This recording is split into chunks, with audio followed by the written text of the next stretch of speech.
Selamat siang, kembali lagi bersama saya Rega Sudartono. Saya mahasiswa dari Fakultas Kedokteran dan Ilmu Kesehatan.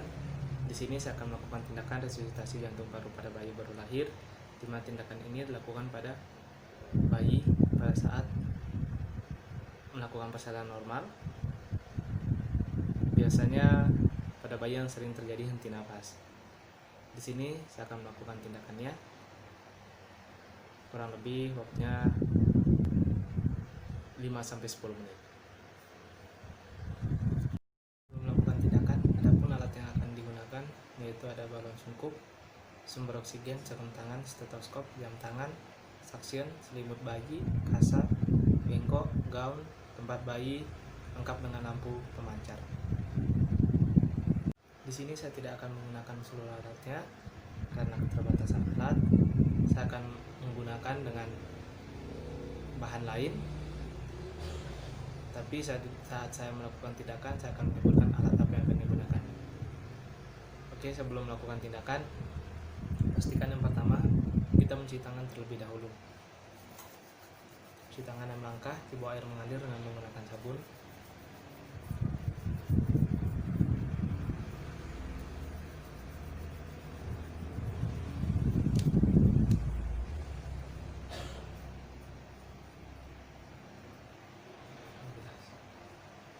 Setelah itu dikeringkan, lalu verifikasi data klien.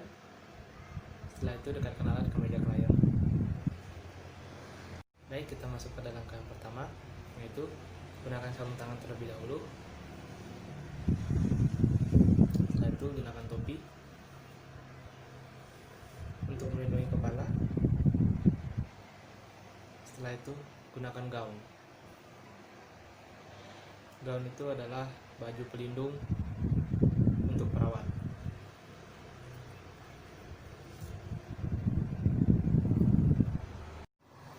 Baik, tahap kerja yang pertama yaitu kita angkat kepala bayi, kita kasih naik sedikit. Jika kita naik sedikit, kita periksakan apakah ada lendir atau tidak. Jika ada lendir, kita lakukan pengisapan.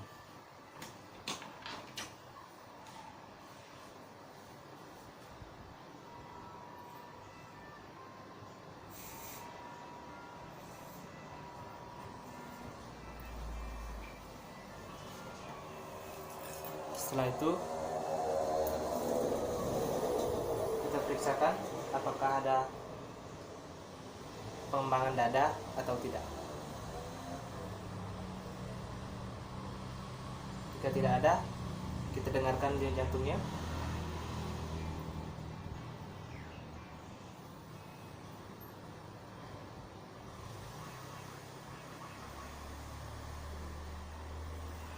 Jika nafas bayi kurang dari 60 kali per menit, kita berikan ventilasi.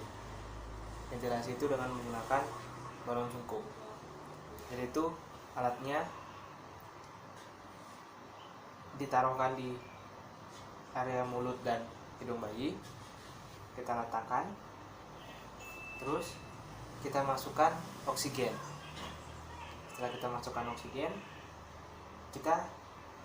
alatnya itu kita harus setiap 3 kali kita harus berikan resusitasi. Jadi kayak di pencet ya. Terus kita lihat apakah sudah ada pengembangan dada atau tidak, seperti itu. Jadi kalau misalnya dia tidak ada pengembangan dada, kita periksakan lagi. Kita periksakan menggunakan stetoskop. Setelah itu kita lihat apakah dada sudah mengembang atau tidak. Terus kita periksakan nadinya.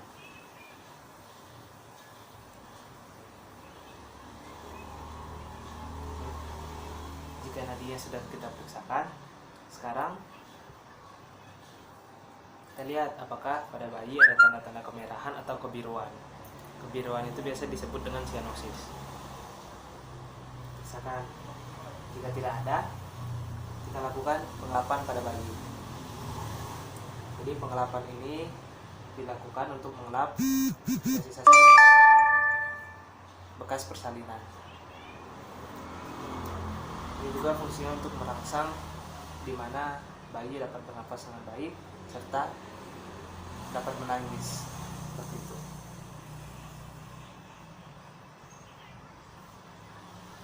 Baik, kita juga bisa melakukan menepuk kaki bayi.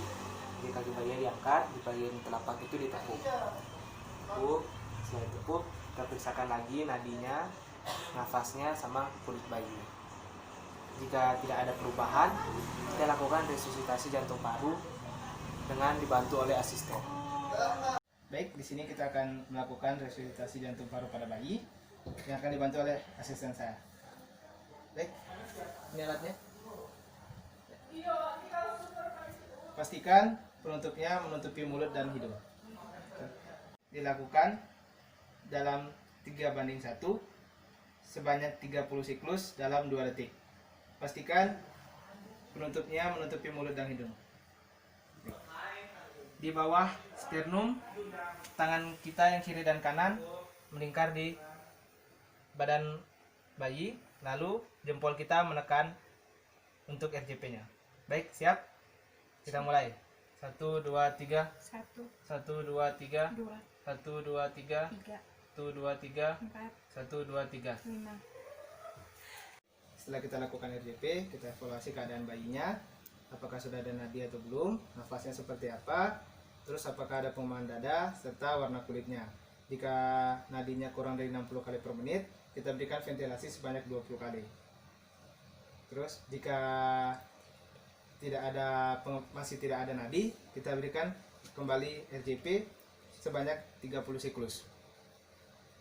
Baik, di sini saya akan melakukan tindakan lanjutan, yaitu memandikan bayi baru lahir. Teknik ini bisa dilakukan pada saat bayi sudah lahir, namun setelah 6 jam. Nah, setelah itu, pada saat kita memandikan, tidak boleh terlalu lama. Dan kita harus melakukan dengan cepat karena takutnya mengalami penurunan suhu pada bayi. Jika kita lakukan sebelum 6 jam, bayi bisa terjadi hipotermia. Adapun alat yang akan digunakan yaitu ada baskom berisi air hangat, ada 2 buah waslap, termometer badan, selimut bayi atau gendongan, pakaian bayi lengkap, handuk, sabun dan sampo bayi, minyak telon, apron, sarung tangan, dan penutup kepala untuk bayi. Untuk tahap pertama, yaitu pastikan kita sudah mencuci tangan seperti yang di sebelumnya, yaitu 6 langkah di bawah air mengalir dengan menggunakan sabun. Setelah itu, sebelum kita mencuci tangan, utamakan persiapkan alat dan bahan. Setelah itu kita mencuci tangan, setelah itu kita mendekatkan alat ke meja pasien. Pastikan sebelum masuk ruangan pasien, kita sudah menggunakan sarung tangan, kita sudah menggunakan topi pelindung, serta kita menggunakan apron. Baik, selamat siang Bu. Perkenalkan, saya Praditya Sudartono. Di sini saya akan melakukan tindakan pada bayi ibu, yaitu memandikan pada bayi ibu. Sekarang sudah waktunya mandi Bu. Ya. Bagaimana Bu keadaannya? Baik-baik ya Bu ya. Bayinya sehat Bu? Sehat. Baik Bu, di sini mungkin saya akan melakukan tindakan 10 atau 15 menit. Apakah Ibu bersedia? Nanti bisa Ibu berdiri samping saya juga untuk sambil melihat bagaimana cara memandikannya. Nanti saat pulang, Ibu juga bisa memandikannya dengan sendiri. Seperti itu Bu. Bisa dimulai Bu? Pastikan sebelum kita melakukan tindakan, jika bayi sudah ada, kita harus terlebih dahulu persiapkan selimut bayi, serta baju-baju bayi dan topi bayi, agar pada saat saya memandikan bayi, kita tidak sibuk lagi untuk mengatur barang-barang. Baik, yang pertama itu kita angkat dulu bayinya ke atas tempat untuk memandikan. Setelah itu kita buka dulu terlebih dahulu bajunya semuanya, kita lepaskan. Dan kita lepaskan, kita periksakan apakah bayi buang air besar atau buang air kecil. Jika dia ada buang air besar, kita bersihkan dengan menggunakan air hangat. Oke, kita angkat kakinya, lalu bersihkan dari atas ke bawah atau depan ke belakang.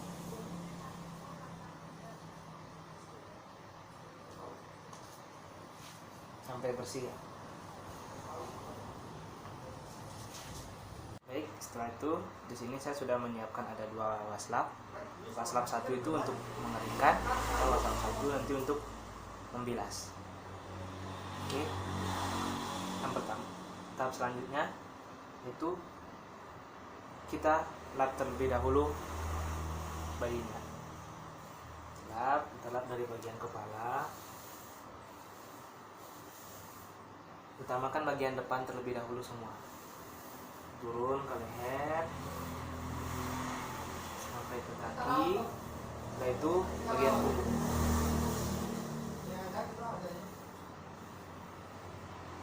Itu baju bayi yang tadi kotor bisa diangkat. Setelah itu disimpan di baskom. Nah, setelah itu kita berikan sampo pada bayi. Sampo kepala bayi. Setelah kita sampo, kita ambil waslap yang 1, kita gunakan untuk menyabun badan. Sabun dari muka bayi, namun tidak terkena pada bagian mata. Ini harus dilakukan secara hati-hati. Pada bagian leher, setelah itu perut, kaki, lalu bagian belakang. Bisa sambil diurut-urut sedikit agar bayinya merasa rileks, tapi tidak dengan terlalu keras. Baik, setelah kita selesai sabun, setelah kita selesai sampo, bayinya kita masukkan ke dalam baskom atau tempat mandi bayi untuk bayinya dibersihkan. Caranya itu tangan kiri kita itu kita masukkan ke leher bayi.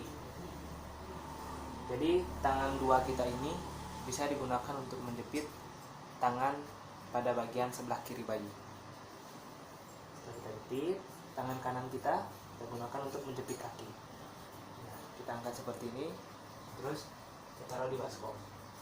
Nah, kita taruh di baskom, kita tinggal bilas saja. Kita bilas.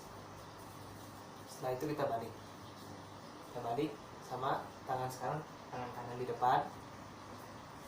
Terus kita angkat bayinya ke balik. Seperti ini. Di bayinya kita bilas di belakang sampai bersih. Setelah bersih, kita kembalikan bayi ke tempat pemakaian baju. Angkat. Oke. Baik, setelah itu kita sudah taruh bayi, kita lap terlebih dahulu bayinya. Jadi kita keringkan. Setelah kita keringkan, kita angkat, pindahkan bayi ke tempat yang sudah ada bajunya. Angkat. Nah, setelah itu kita gunakan pampersnya.